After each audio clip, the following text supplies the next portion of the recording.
I think the really interesting thing about Marta, my character, is that she's working in science at the very cutting edge of her field, and she's incredibly excited by what she's doing. She's very highly paid, and the project is very highly funded by the government, but there are certain things that she does not know and is not allowed to know. She's told not to ask any questions, and I think that probably suits her because she's a bright person, and if she started to think about what she was doing, she would know that there was a huge moral compromise going on. So it's kind of don't ask, don't tell.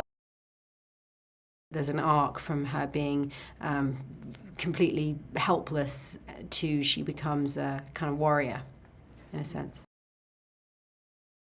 I think I was on the back of a bike a couple of times in my life. It's not something I've not done a lot of motorbike riding. I mean, it's a very different thing, I think, riding a bike and being driven. I was on the back, so I had to just trust Jeremy and surrender. But there was also, hundreds and hundreds of extras driving jeepneys and cars around us that we were weaving in and out of. So it wasn't just trusting Jeremy, which I did.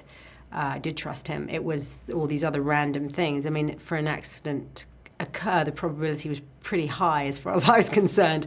But I had to surrender. So, but, the good thing about it was I didn't have to act. I was just absolutely terrified, and so was my character, so I didn't have to act. So that was, in a way, easy. The thing I like about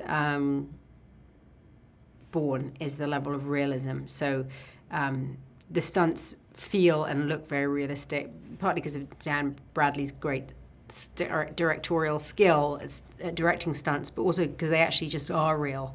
I mean, we were just doing them. So yeah, I mean, there was a certain amount of questions that could be asked, but actually the thing about stunts is you can't really explain them. You just have to do them.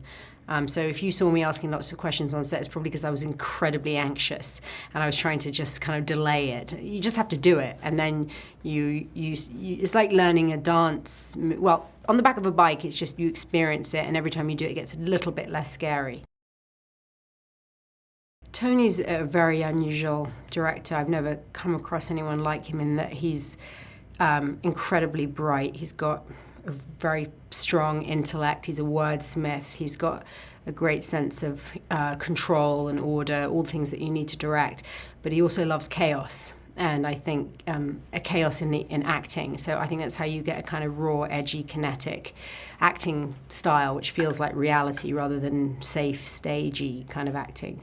And I've never come across someone with that combination. He's got a real kind of sort of rock and roll streak in him, which by that I mean sort of a raw edginess. The Bourne Legacy is raw, exciting, edgy, kinetic, dangerous, sexy, and has got heart.